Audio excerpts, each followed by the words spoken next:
Isa pong magandang araw po sa inyong lahat. Nais ko pong magpasalamat sa inyo pong walang sawang pagsuporta sa ating programa dahil po sa inyo ay isang katerba po ang mga nababasa po nating mga komento at pinagpapasalamat po namin na kayo po ay kabahagi ng ating programa at sisikapin po natin na mas mapaganda po yung ating pagbibigay sa inyo ng mga kwento. Kung dati ay kaunting mga video lamang po na live ninyo akong nakikita, ngayon po ay buong episode na po, no? Yan po ay ilan sa mga pagbabago. Si Mayang Encina nakatune in sa atin, si Roddy Maki at ganon din si Dahig02, si Nora Agmaliw, si Sylvia Patana, si Amy Davis, si Nomi Pagaduan, Cindy Domingo, silent listener daw siya. Salamat sa patuloy na pagsubaybay. At si Leonard Valdez, Sheila Mel, Papadudot pa shoutout naman, wala pa pong horror. Ako minimix po natin yan, pwedeng horror, pwedeng love story. Kimberly, maraming salamat. Si Tin Reyes, bakit biglang nagka-member first po ang videos ninyo? Papadudot, may bayad na po. Alam po ninyo, isa po yan sa mga perks if you are a member, no? At kaya nga po ginawa yan ng YouTube ay para bigyan ng pribilehiyo na unang makapanood ang mga gustong mag-member. Yan po ay suporta sa channel. Hindi po yan para kayo po ay pagdamutan. Ito po ay kailangan po natin to sustain. Sapagkat ang mga equipment po natin, ang kuryente po natin ay binabayaran po natin yan. Kaya po alam po ninyo yung nagpapadala po ng mga stickers, mga virtual gifts, at saka po yung mga nagme-member. Kayo po ay tumutulong sa akin at sa aming pong team para masustain po ang aming operation. Kaya kapag kayo po ay isa sa mga yan na tumutulong para ma-maintain po natin ang channel na ito, kayo po ang dahilan kung bakit po tayo napapanood at napapakinggan. At sana ay dumami pa ang mga taga-suporta po natin, no? At isa nga po sa mga pinakamabisa pa rin na suporta ay yung don't skip ads. Yung iba kasi nagreklamo na may ads. Alam po ninyo, yan po ang purpose ng ads, to sustain our operation. No? So, nasa tamang pag-iisip lang po yan. Paano nyo iisipin ang mga bagay-bagay sa buhay po natin. Okay? Ginawa po yan dahil may function po yan, may purpose po yan. Kaya wag sana po nating ma-misinterpret. Okay? Samantala, kwento ni Norjana na may pinamagatang tubig ng patay ang ating pong itatampok sa Papadudot Stories. Don't forget to like, share, and subscribe. Dito sa Papadudot Stories, ikaw ay hindi nag-iisa.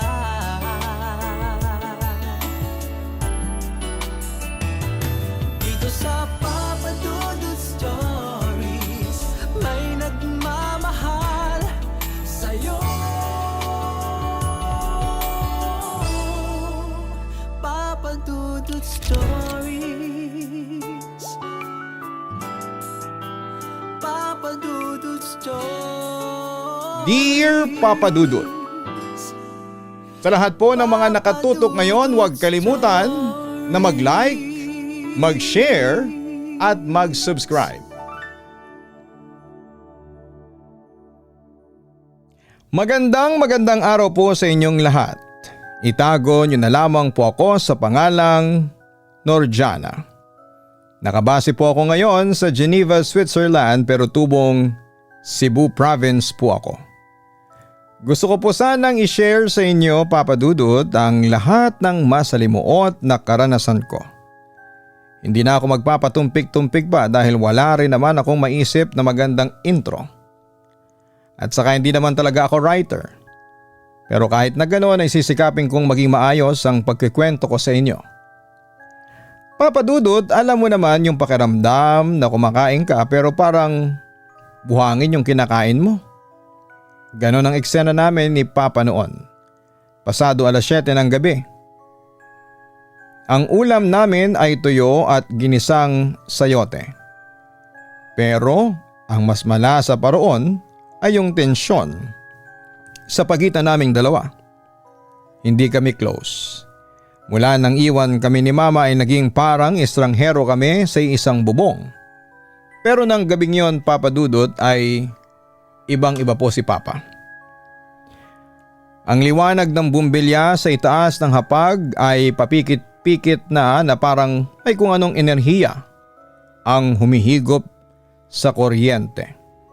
Si Papa ay tuloy-tuloy sa pagsubo. Wala siyang tinitignan kundi yung plato niya. Pero ang nakakatakot, hindi niya nginunguya ang pagkain. Nilulunok niya ng buo. Parang isang robot na kailangang punuin ang tangke. Pa, sabi ko, medyo malakas kasi nakakailang na. Wala pa ring sagot. Pa, dahan-dahan lang.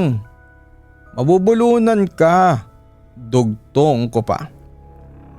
Doon na siya tumigil, Papa Dudut. Binitawan niya ang kutsara.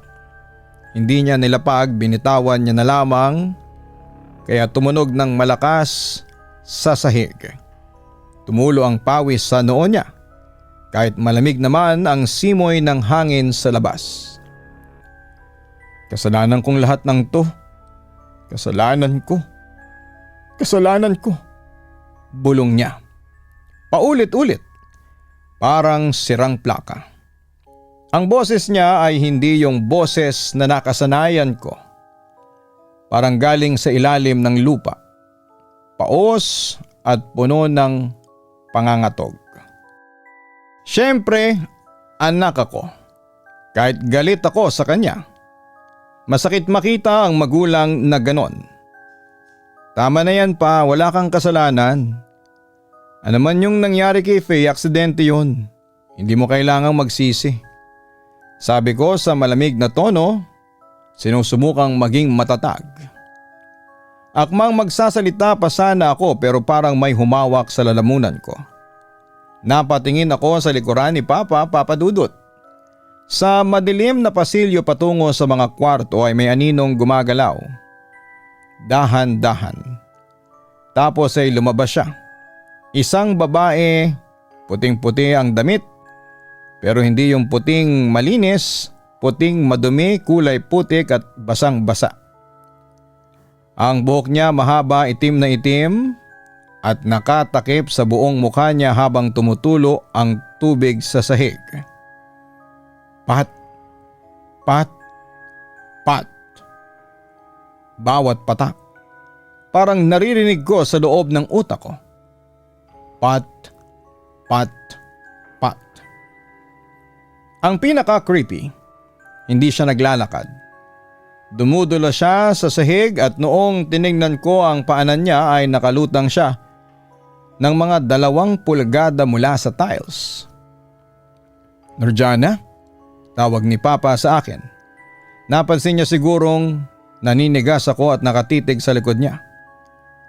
Lumingon si Papa mabilis parang may hinahanap. Pero pagharap niya sa akin ay wala siyang nakita. Blanko ang likuran niya para sa kanya. Pero para sa akin ay nandun ang babae na katayo lamang at tila tinititigan ang batok ni Papa. Biglang napatayo si Papa Dudut. Ang upuan niya ay tumilapon sa likod. Tumigil ka na! Sigaw niya sa akin. Ang laki ng mga mata niya puno ng takot pero may kasamang galit. Parang ako ang nakikita niyang kaaway at nagmadali siyang pumasok sa kwarto niya at ibinalibag ang pintuan. Naiwan ako doon kasama ang mga basang multo. At sa isang iglap ay pagkurap ko ay wala na siya. Pero yung amoy ng kanal at lumang tubig ay naiwan sa hangin. Isang linggo na ang lumipas pero mas lumala ang vibe sa bahay. Si Papa hindi na lumalabas ng kwarto at naririnig ko siyang nakikipag-usap sa sarili niya sa gabi. Patawad, Faye. Hindi ko sinasadya. Sabi niya, pero minsan ay tumatawa siya ng nakakatakot. Pasado 11:00 na ang dilim sa labas at dahil malakas ang ulan, naririnig ko yung paghampas na mga sanga ng puno sa bubong namin. Parang may mga kuko na kumakalmot sa yero. Sabi ko sa sarili ko, Norjana, matulog ka na. Imagination mo lamang ang lahat ng yan. Pero alam ko na niloloko ko lamang ang sarili ko. Napahiga ako ng tuwid yung posisyon na parang nasa kabaong. Nakatakip yung braso ko sa mga mata ko kasi ayaw kong makakita ng kung anong gumagalaw sa dilim. Isinaksa ko yung earphones ko sa tenga at itinodo ko ang volume. Pinatugtog ko yung pinakamaingay na kanta na meron ako. Yung tipong wala ka ng ibang maririnig kundi yung bass at yung sigaw ng bokalista. Pero kahit gaano kalakas ang tugtog ay may naririnig pa rin po ako. Isang mahinang tunog ng pagpatak ng tubig. Parang galing sa banyo. Pero parang galing din sa loob mismo ng kwarto ko. Tapos ay unti-unting nangyari yung hindi ko inaasahan. Yung music na kanina ay halos bumibingi sa akin ay biglang humina. Akala ko nung una ay baka nasira lamang yung kable pero hindi eh. Parang may pumipihit sa volume down button ng phone ko ng dahan-dahan. Hanggang sa naging bulong na lamang ang kanta at sa huli ay total silence. Tinanggal ko yung earphones ko, ang bigat ng hangin papadudot. Yung amoy ng paligid ay biglang nagiba. Amoy kanal na hinaluan ng amoy ng nabubulok na karne. Doon na ako nagsimulang mangatog. Maya-maya pa, naramdaman ko ang paggalaw ng kama ko. Sa bandang paanan, dahan-dahang lumubog ang kutsyon. Isipin mo parang may isang tao na dahan-dahang umupo doon para hindi ka magising. Pero ramdam na ramdam ko ang bigat. Ramdam ko yung paghila ng bedsheet pababa. Papa? Bulong ko. Kahit alam kong imposible. Hindi ako gumalaw, pinigilan ko ang paghinga ko. Pero ang hindi ko mapigilan ay yung tunog ng paghinga na galing sa paanan ko. Mabigat, paos at parang may halak. Parang bawat hininga niya ay may lumalabas na tubig sa ilong o sa bibig niya. Dahan-dahan, ginamit ko yung kanang kamay ko para ubusin yung phone ko sa tabi ko.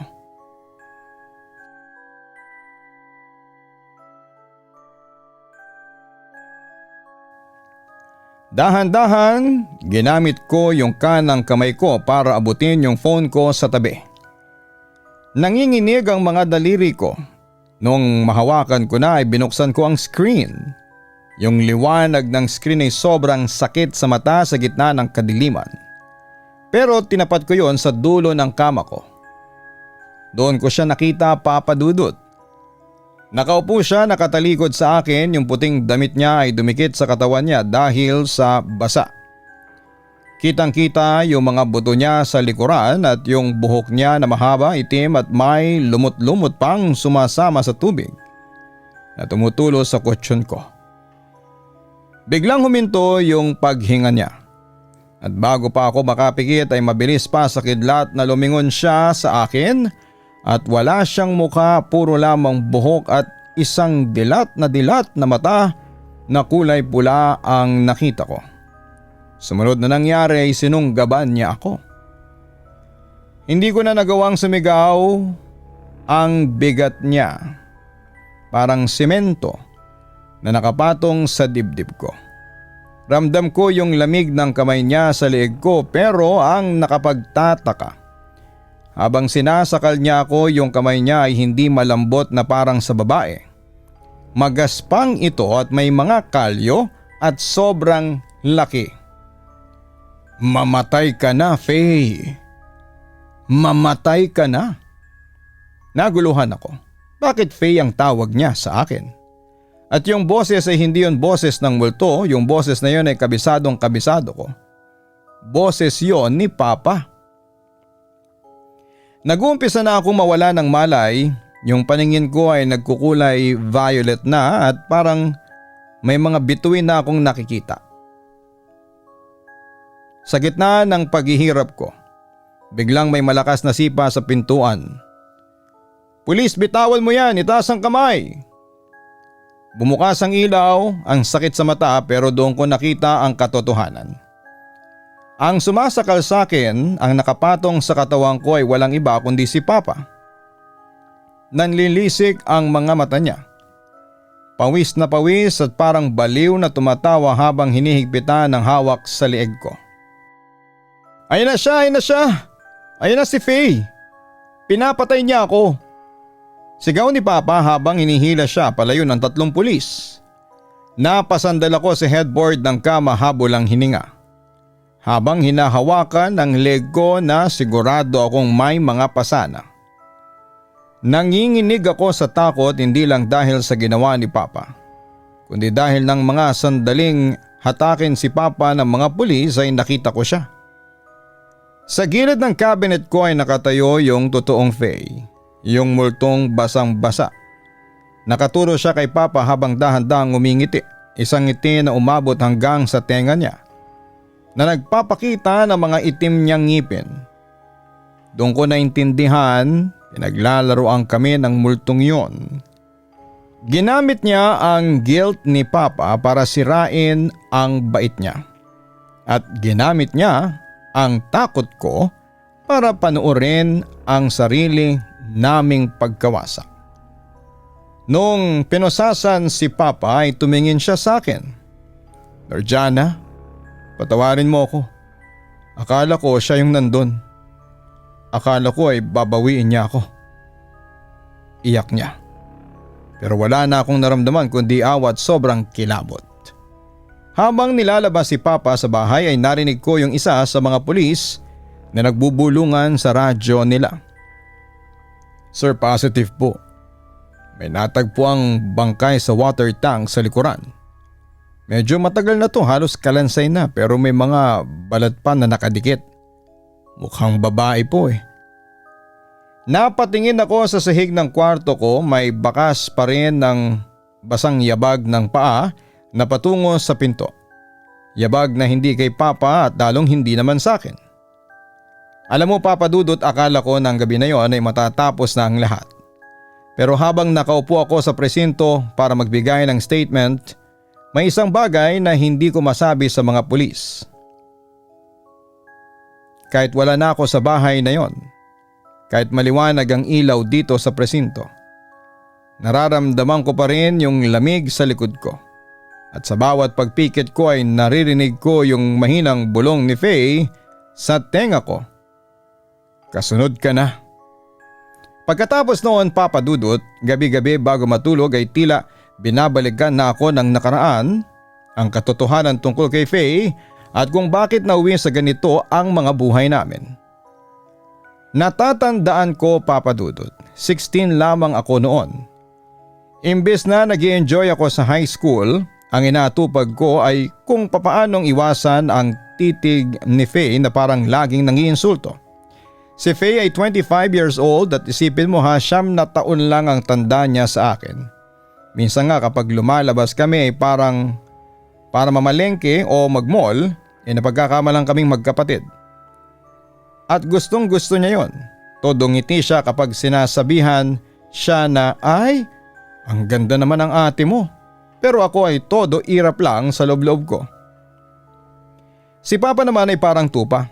Alam mo yung lalaking matitigas ang loob sa trabaho pero pagdating sa bahay, isang tingin lang ng babae ay sunod-sunura na. Ganon siya.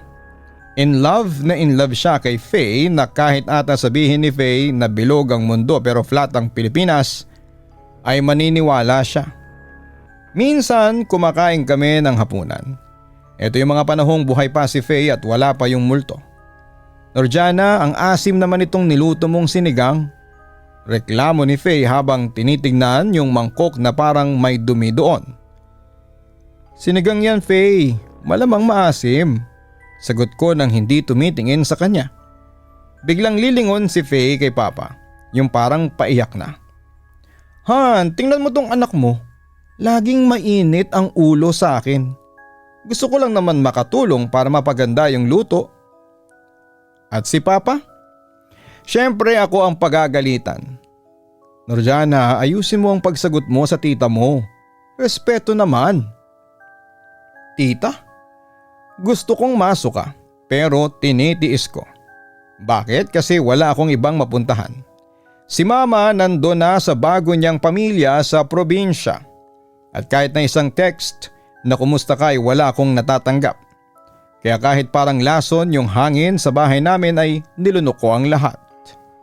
Samantala, Papa Dudut, nagsimula ang lahat noong napansin kong laging overtime si Papa sa trabaho.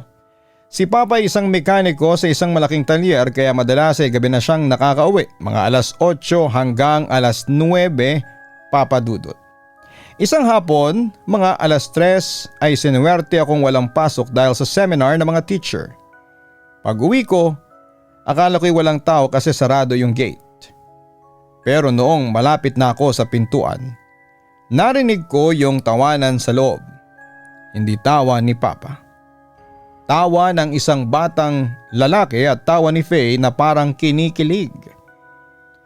Dahan-dahan kong pinihit ang doorknob. Nakalak. Doon pa lang ay kinabahan ako. Bakit nakalak ang pinto sa gitna ng hapon? Umiikot ako sa likod, Papa Dudut, doon sa may bintana sa kusina na medyo may siwang ang screen. Nakita ko si Faye. Naka-short shorts lang siya at manipis na sando. May kasama siyang lalaki at mukhang kaedad niya lamang. Naka-motorist jacket pa ito. Nagbubulungan sila habang nagkakape. Kitang-kita ko kung paanong hawakan ng lalaki ang hita ni Faye habang tumatawa sila. Gusto ko sanang sumigaw, gusto ko sanang picturean para ipakita kay Papa pero alam mo yung takot? Yung takot na baka ako pa ang palabasing masama o baka saktan ako nung lalaki. Nanatili akong tahimik sa labas hanggang sa umalis na yung lalaki. Pagpasok ko sa bahay, sinalubong ako ni Faye na parang walang nangyari. "Oh, ang aga mo yata," sabi niya habang nagwawalis ng sahig. Parang huwarang asawa. "Wala kaming pasok," maikli kong sagot. Tiningnan ko siya ng matagal, yung tingin na alam kong sikreto mo. Pero nginitian lamang niya ako ng matamis, yung ngiting nakakakilabot. Hindi nagtagal ay umulan ng malakas at yung tipong zero visibility sa labas. Pag uwi ko galing sa school ay basang-basa ako. Pagpasok ko sa sala madilim, akala ko ay tulog na sila o wala pa si Papa. Pero noong dumaan ako sa tapat ng kwarto nila ay doon ko narinig yung mga tunog. Hindi yung tunog ng mag-asawang naglalambingan. Tunog yon ng dalawang taong parang mga hayop na hayok na hayok. Yung mga ungol ni Faye ay naririnig ko hanggang sa buto ko. Masakit sa tenga. Nakakadiri. Alam ko sa loob ko na hindi si Papa ang kasama niya kasi ang motor ni Papa ay wala pa sa garahe. Yung amoy ng sigarilyo na galing sa loob ng kwarto ay hindi naninigarilyo si Papa. Pumasok ako sa kwarto ko, padabog kong sinarado ang pintuan para marinig nila na nandito na ako. Pero parang wala silang pakialam. Mas lalo pang lumakas ang kalabog sa dingding at hiyawan. Isipin mo, Papa Dudut, yung pader namin ay manipis lamang na plywood. Ramdam ko yung bawat pag-untog ng kama nila sa likod ng headboard ko. Ikinabit ko yung earphones ko at nagtalukbong ako ng kumot kahit ang lagkit ng pakiramdam ko dahil sa basa kong uniforme.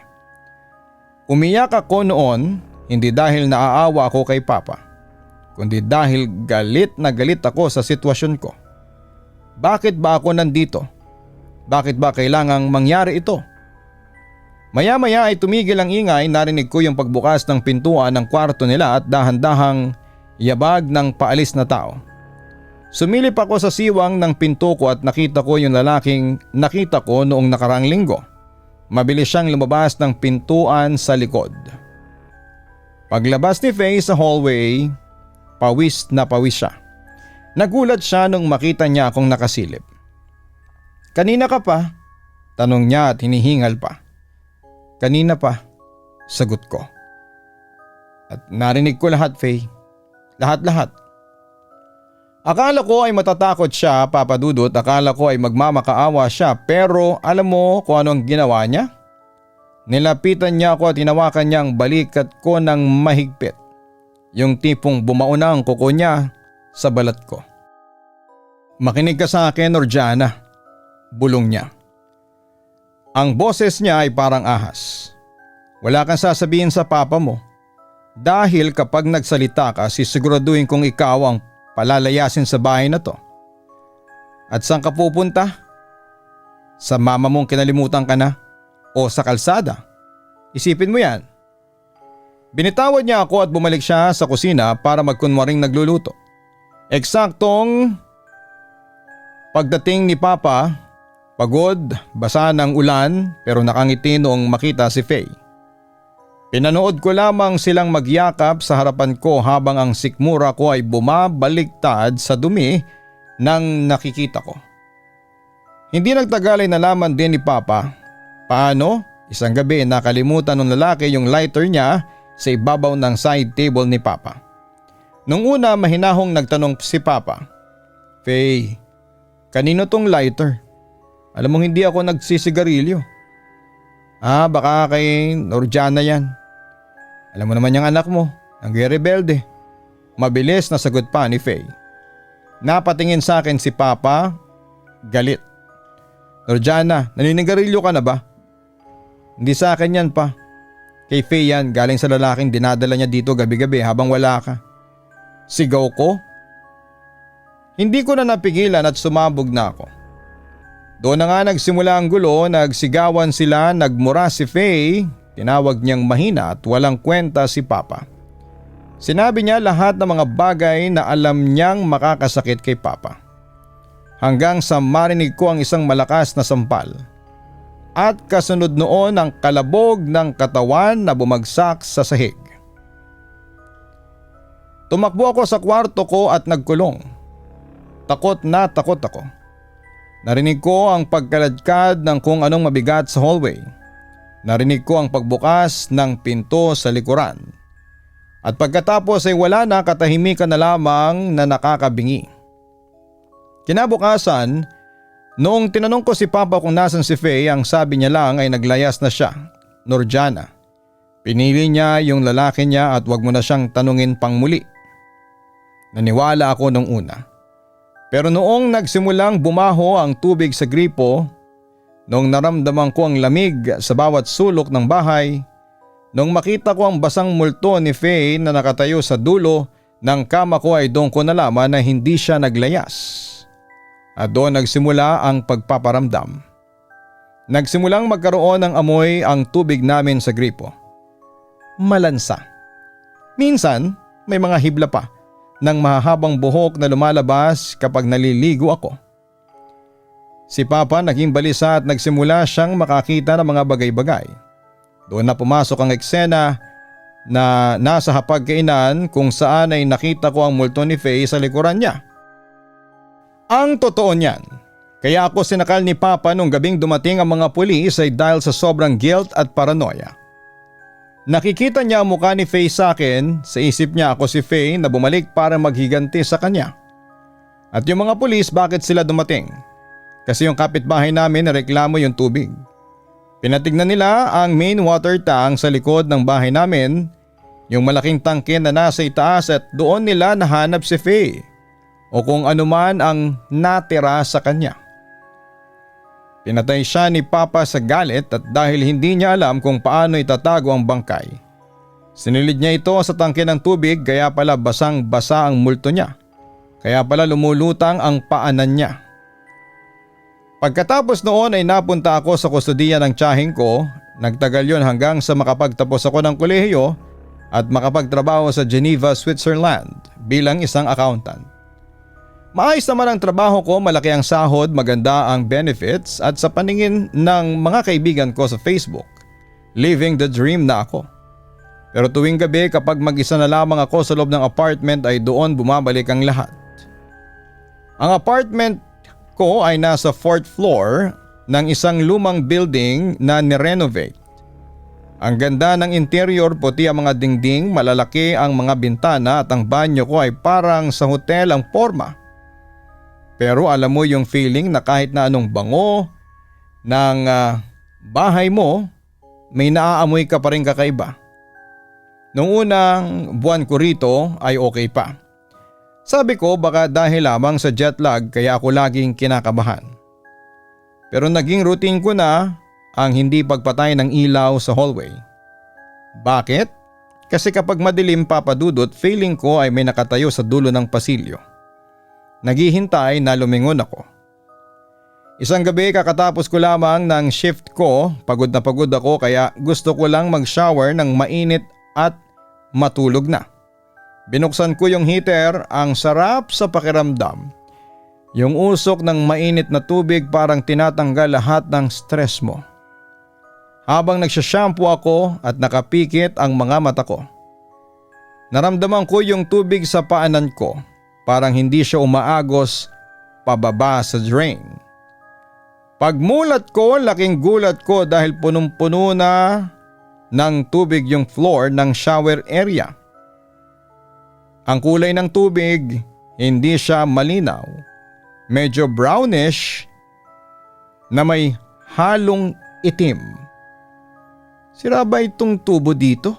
Bulong ko. Yumuko ako para tingnan yung drain papadudot, tumayo lahat ng balahibo ko sa katawan. Ang drain ko baradong barado ng mahahabang hibla ng buhok, itim na itim. At habang hinihila ko yung buhok para alisin ay parang wala itong katapusan.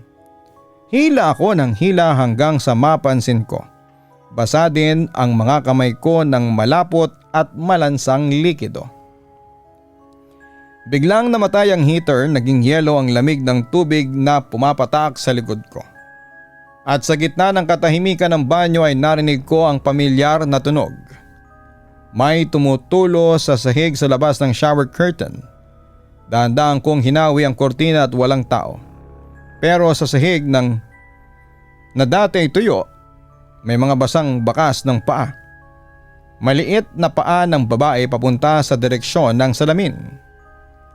Lumabas ako ng shower na nanginginig. Kinuha ko yung tuwalya ko at binalot ang sarili ko. Hinarap ko yung malaking salamin sa banyo. Dahil sa init ng shower kanina, puno ito ng hamog. Pero sa gitna ng hamog na yon, may mga salitang dahang-dahang nabubuo. Parang may daliring gumuguhit mula sa kabilang panig. Nahanap kita. Napaupo ako sa sahig. Hindi ako makasigaw, gusto kong isipin na guni-guni ko lamang ito na baka na-trauma lamang ako mula sa nangyari kay Papa. Pero paano mo ipapaliwanag yung amoy? Ang amoy ng tubig na matagal na na-stuck sa loob ng tangke. Yung amoy ni Faye. Nagmadali akong lumabas ng banyo at pumunta sa kama ko.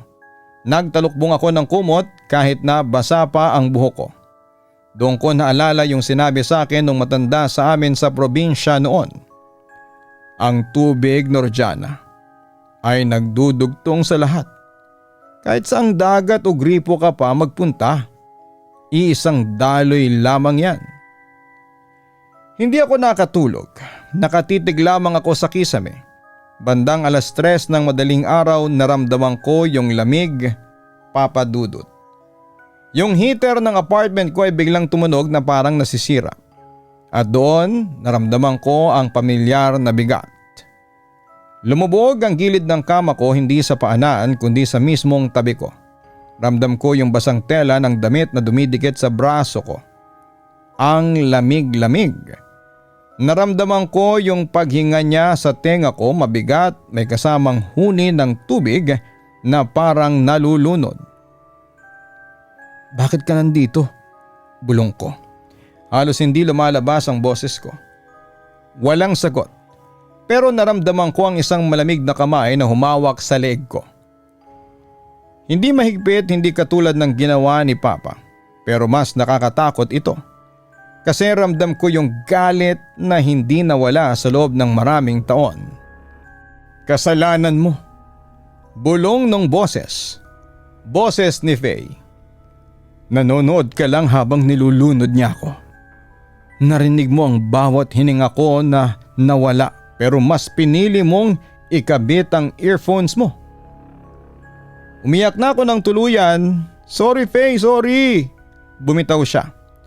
Pagdilat ko ay wala ng bigat sa kama pero noong tinignan ko ang puting bedsheet ko, may malaking basang mantsa sa tabi ko at sa gitna ng mantsa na yon ay may isang peraso ng alahas. Isang hikaw, yun ang hikaw na suot ni Faye nung huling gabi na nakita ko siyang buhay. Sa ngayon Papa Dudut, ganito na ang buhay ko rito. Hindi na ako naliligo ng mag-isa. Laging bukas ang lahat ng ilaw. At bago ko matulog ay tinitiyak ko na walang tubig sa kahit na anong baso o pitsil sa loob ng kwarto ko. Sabi nila sa Switzerland daw ay magandang magsimula ng bagong buhay. Pero ang totoo kahit saang sulok ng mundo ako magpunta, bitbit ko ang multo ng nakaraan ko. Hindi ako makakatakas. Hindi ako matatakasan ng tubig. Dahil ang katawan natin mismo ay gawa sa tubig. Minsan kapag tumitingin ako sa bintana at nakikita ko yung ulan dito sa Geneva, naalala ko yung ulan sa Pilipinas. Parehong ulan, parehong lamig at alam ko sa susunod na pagpatak niyan, nandun na naman siya. Nakatayo sa labas ng pintuan ko basang-basa at naghihintay na papasukin ko siya ng tuluyan. Papa Dudut, dito ko na po tatapusin ang aking kwento, ang totoong karanasan ko na patuloy na bumabagabag sa puso ko. Kung may aral man akong natutunan sa kwento ko, ito ay yung katotohanan na ang konsensya ay hindi natatakasan. Ipinapakita ng kwento na kahit lumipad ka pa sa kabilang panig ng mundo, bit-bit mo pa rin yung nakaraan. Ang multo sa kwento ko ay nagsisilbing simbolo ng aking guilt o panunumbat ng konsensya dahil sa pananahimik ko sa kabila ng alam kong may masamang nangyari. Hanggang dito na lamang po muli, maraming salamat at magandang araw po sa inyong lahat. Lubos na gumagalang, Norjana. Maraming salamat kay Norjana sa pag-share mo ng iyong kwento sa ating programa. Isang malaking aral sa kwentong ito mga ka-online ay ang panganib ng pagiging bystander. Alam ni Norjana ang panloloko ni Faye at narinig niya ang paghingi nito ng saklolo. Pero dahil sa galit at puot ay pinili niyang magsuot ng earphones at manahimik. Tandaan natin na ang hindi pag-imik sa harapan ng krimen ay ginagawa tayong bahagi ng krimen na yon. Ang katotohanan ay laging sisingaw, parang ang amoy ng tubig sa tangke, kahit na anong pilit na itago ang isang pagkakamali o sekreto. Darating ang oras na lalabas at lalabas ito. Ang kasalanan ay laging may katumbas na kabayaran, direkta man o sa pamamagitan ng pagkabagabag ng isipan. Ang galit ay nakakabulag. Ang puot ng ama ni Norjana kay Faye at ang galit ni Norjana sa kanyang madrasta ang naging mitya ng trahedya. Ipinapakita nito na kapag galit ang isang tao at galit ang nananaig sa puso, nawawala ang lohika at nauwi ito sa mga desisyong pagsisisihan sa panghabang buhay. Sa madaling salita, ang kwento ay isang paalala na ang tunay na kapayapaan ay hindi nakukuha sa pagtakas, kundi sa pagharap sa katotohanan at sa paggawa ng tama habang may pagkakataon pa. Huwag pong kalimutan na mag-like, mag-share at mag-subscribe. Ano po ang masasabi ninyo sa ating kwento? Kayo ba kinilabutan? Anong trauma ang may share mo na inyong na-experience? Kung si Norjana ay trauma sa tubig, ikaw, ano ang dahilan ng takot sa puso mo? Comment down below. Maraming salamat po.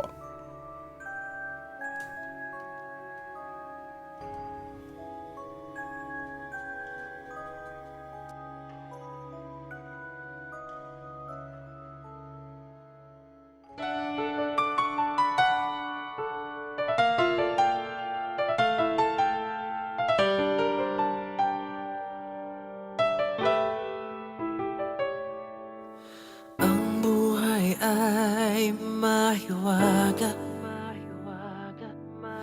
laging may lungkot at saya. Sa Papa Dudut Stories, laging may karamay ka.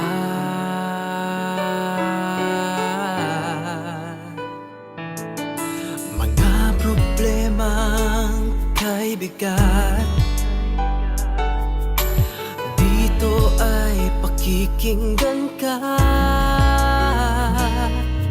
Sa Papa Dudut Stories, kami ay iyong kasama. Dito sa Papa Dudut Stories, ikaw ay hindi nag-iisa.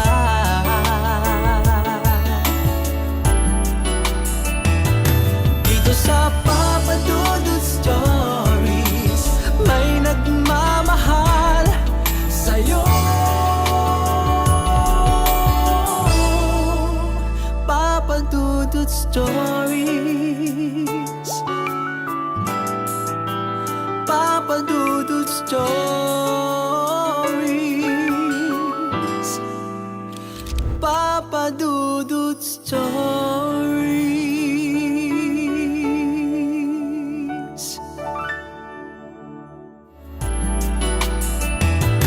Dito sa Papa Dudut Stories, may nagmamahal sa'yo.